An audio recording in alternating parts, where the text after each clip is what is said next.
Assalamualaikum warahmatullahi wabarakatuh. Bagaimana kabar kalian anak-anak? Semoga kalian selalu diberi kesehatan dan selalu diberi rahmat dan kasih sayang oleh Allah Subhanahu wa taala, dan tentunya masih semangat dalam belajar meskipun kita masih keadaan daring proses belajarnya. Oke anak-anak, sebelum mengawali pembelajaran kali ini, mari kita membaca basmalah bersama-sama. Bismillahirrahmanirrahim. Oke anak-anak, pada kesempatan kali ini kita memasuki bab yang baru, yaitu bab kedua. Bab kedua yaitu sifat-sifat Allah. Ayo, kalian pada tahu kan sifat-sifat Allah itu ada berapa? Mari kita bahas lebih lanjut tentang sifat-sifat Allah. Macam-macam sifat Allah Subhanahu wa ta'ala. Yang pertama, sifat wajib Allah. Yang kedua, sifat mustahil bagi Allah. Yang ketiga, sifat jaiz bagi Allah. Nah, pengertiannya apa dari sifat wajib, sifat mustahil, dan sifat jaiz ini? Mari kita lanjutkan. Pengertian sifat wajib Allah Subhanahu wa ta'ala. Pengertian sifat wajib Allah Subhanahu wa ta'ala. Yang dimaksud sifat wajib Allah Subhanahu wa ta'ala ialah sifat-sifat yang pasti ada atau layak dimiliki oleh Allah Subhanahu wa ta'ala, yang sesuai dengan keagungannya sebagai pencipta alam seisinya. Jadi, sifat wajib itu sifat yang benar-benar atau yang pasti ada dimiliki oleh Allah.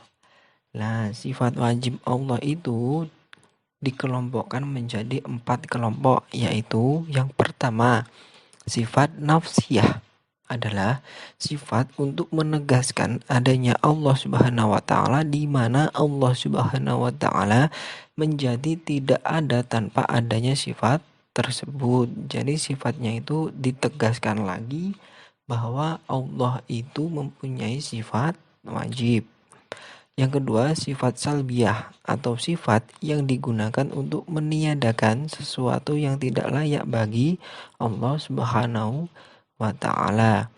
Yang ketiga, sifat ma'ani, yaitu sifat yang pasti ada pada zat Allah Subhanahu wa ta'ala.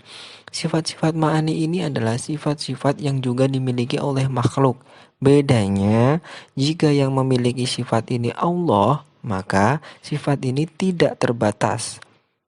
Sedangkan jika yang memiliki sifat ini makhluk, maka sifat ini terbatas. Contohnya, Allah Maha Hidup, artinya selamanya dan tidak akan mati. Sedangkan makhluknya juga hidup, tapi kalau makhluk suatu saat akan mati. Jadi bedanya di situ. Kalau Allah itu Maha Hidup dan tidak akan mati, kalau makhluknya juga memiliki sifat hidup, tapi suatu saat akan mati atau meninggal. Yang keempat, sifat maknawiyah, yaitu sifat yang selalu tetap ada pada zat Allah dan tidak mungkin pada suatu ketika Allah tidak bersifat demikian. Selanjutnya, pengertian sifat mustahil Allah. Pengertiannya, yang dimaksud sifat mustahil Allah adalah kebalikan dari sifat wajib Allah, yaitu sifat yang tidak mungkin ada dan tidak layak dimiliki oleh Allah, dan tidak mungkin disandarkan pada zatnya sebagai pencipta alam semesta. Jadi pengertian sifat mustahil itu sifat kebalikan dari sifat wajib atau yang tidak mungkin dimiliki oleh Allah. Itu tadi pengertian sifat mustahil. Terus yang ketiga yaitu pengertian sifat jaiz Allah. Pengertiannya, yang dimaksud sifat jaiz Allah adalah sifat kebebasan Allah, yakni kebebasan yang dimilikinya sebagai Tuhan semesta alam. Sifat jaiz Allah ialah kebebasan untuk berbuat sesuatu atau tidak berbuat sesuatu sesuai dengan kehendaknya yang mutlak. Dalam artian fi'lu kulli mumkinin autar kuhu, yang artinya memperbuat segala sesuatu yang mungkin terjadi atau tidak memperbuatnya. Jadi sifat jaiz itu yang sifat yang wenang dimiliki oleh Allah. Allah bisa berkehendak membuat atau tidak, itu haknya Allah. Jadi sifat jaiz itu wenang atau sifat yang wenang dimiliki oleh Allah. Oke, kita melanjutkan nama-nama sifat wajib Allah. Ada yang beranggapan kalau nama-nama sifat wajib Allah itu ada 99. Kalau ada itu tidak tepat. Yang 99 itu nama atau asmaul husna. Bukan sifat wajib, tapi nama-nama Allah atau nama-nama baik yang disandarkan pada Allah. Kalau sifat wajib itu ada 20. Yang pertama wujud, artinya ada. Yang kedua qidam, atau artinya terdahulu. Yang ketiga baqo, artinya kekal. 4 mukhalafatul lil hawadisi, berbeda dengan makhluknya. Yang kelima qiyamuhu binafsihi, berdiri sendiri. Yang keenam wahdaniyah, esa. Yang ketujuh kodrat, kuasa. Yang kedelapan irodah, berkehendak. Yang kesembilan ilmu atau pengetahuan. Yang kesepuluh hayat, artinya hidup. Yang kesebelas sama, artinya mendengar. Yang ke-12 basyar, artinya melihat. Yang ke-13 kalam, artinya berfirman atau berbicara. Yang ke-14 qadiron, artinya maha kuasa. Yang kelima muridan, artinya maha berkehendak. Yang keenam aliman, artinya maha mengetahui. Yang ke-17 hayyan, artinya maha hidup. Yang ke-18 sami'an, artinya maha mendengar. Yang ke-19 basyiron, artinya maha mengetahui. Yang ke-20 mutakaliman, atau artinya maha berfirman. Nah, gimana caranya kita agar mudah untuk menghafal ini?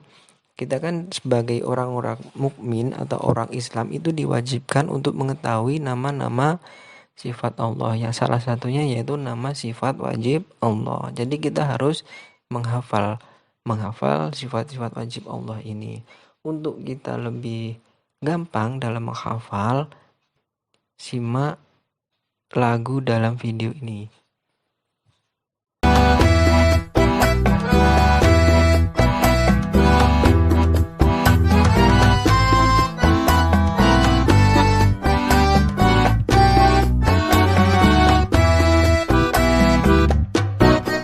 Allah wujud qidam baqo mukhalafatul lil hawadisi qiyamuhu binafsihi wahdaniyah qudrat iradat ilmu hayat sama basar kalam hadiran muridan aliman hayyan sami'an basyiran mutakaliman.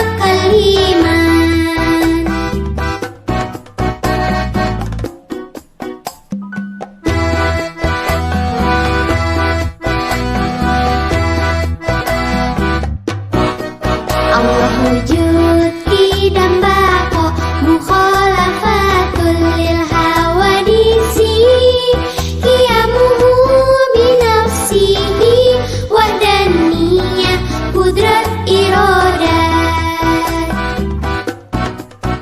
ilmu hayat sama basar kalam hadiran muridan aliman hayyan sami'an basyiran mutakaliman. Nah, sekarang kita melihat tabel nama sifat-sifat Allah Subhanahu wa taala. Di situ ada jenis sifatnya. Yang pertama nasyifah, salbiyah, ma'ani, dan ada selanjutnya. Terus ada sifat wajib, ada sifat mustahil berserta artinya. Di situ bisa dilihat kalau sifat wajibnya itu wujud, maka sifat mustahilnya adam. Kalau sifat wajibnya qidam, maka sifat mustahilnya hudus. Kalau sifat wajibnya baqo, maka sifat mustahilnya fana dan seterusnya. Bisa dilihat di tabel ini dan di tabel yang selanjutnya. Oke anak-anak, untuk pembelajaran kali ini kurang lebihnya mohon maaf. Saya akhiri. Wassalamualaikum warahmatullahi wabarakatuh.